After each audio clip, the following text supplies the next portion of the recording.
everybody. Welcome back to the good news. I'm so happy to be here with you once again. In case you haven't heard, I'm Erin Nagy. I'm the middle school youth minister, and I'm just happy to be here with you once again. So I'm going to read you the gospel for today, Saturday, and it's from the Gospel of John, and it picks up right after the healing of Lazarus, which was the gospel from last Sunday. So here it is. Now many of the Jews who had come to Mary and seen what he had done began to believe in him. But some of them went to the Pharisees and told them what Jesus had done.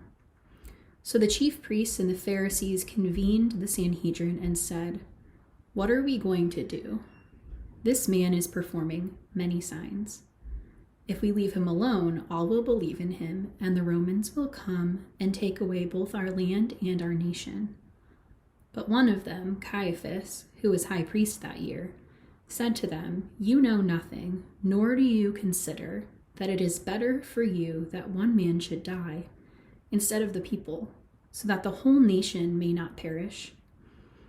He did not say this on his own, but since he was high priest for that year, he prophesied that Jesus was going to die for the nation, and not only for the nation, but also to gather into one the dispersed children of God.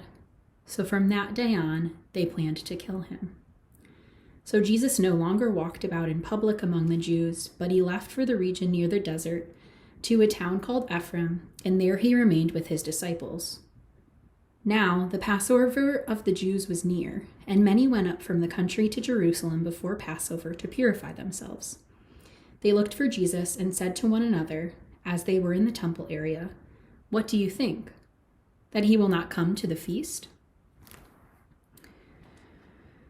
So I think it's really interesting that after they, all the people experienced the miracle of Lazarus being raised from the dead, that they were talking about it. I think that makes sense. I think we would all do that if we experienced that.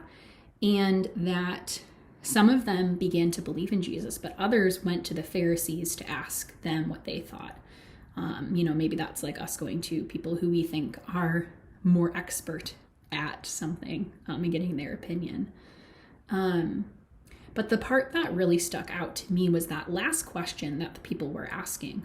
What do you think? That he will not come to the feast?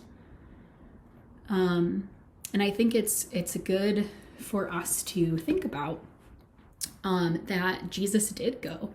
Jesus did go to the feast of Passover.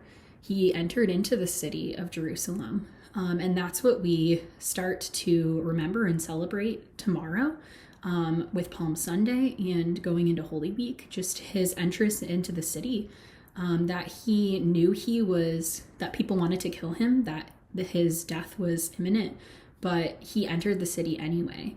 And I think it's a good reminder for us that Jesus isn't afraid of our humanity. He's not afraid. He wasn't afraid of dying because he knew that he needed to do that to save us and allow us to be in eternity with him. And that's how much he loves us, that he's not afraid to enter into our mess, into the craziness of humanity. And he shows us that by the fact that he did show up, even though a lot of people were thinking that he wouldn't. And I know myself, if I knew people were trying to kill me, I wouldn't go into the city where everybody was. That would be terrifying. And the other verse that stuck out to me was Caiaphas said that he prophesied that Jesus was going to die, not only for the nation, but also to gather into one the dispersed children of God.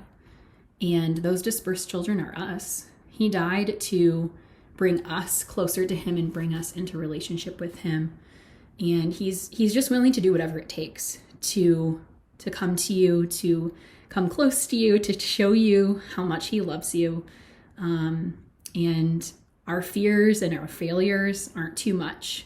He just wants to spend time with us. And because he can bring good out of death, out of his death, he can bring good out of, he brought good out of Lazarus, his death.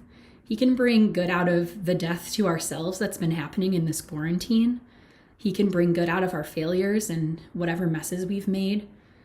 So I just want to invite you to enter deeper, more deeply into that relationship with Jesus.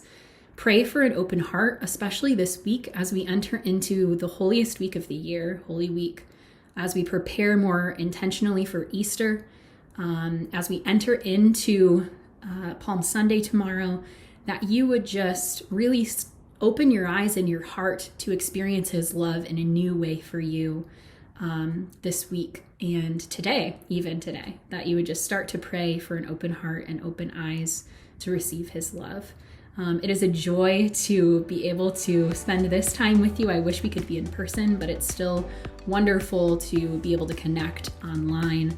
Thank you all for being a part of our family, and I will look forward to seeing you virtually at Mass tomorrow and at all of the liturgies this coming week. Just be together in prayer, and I hopefully will see you soon in person. God bless.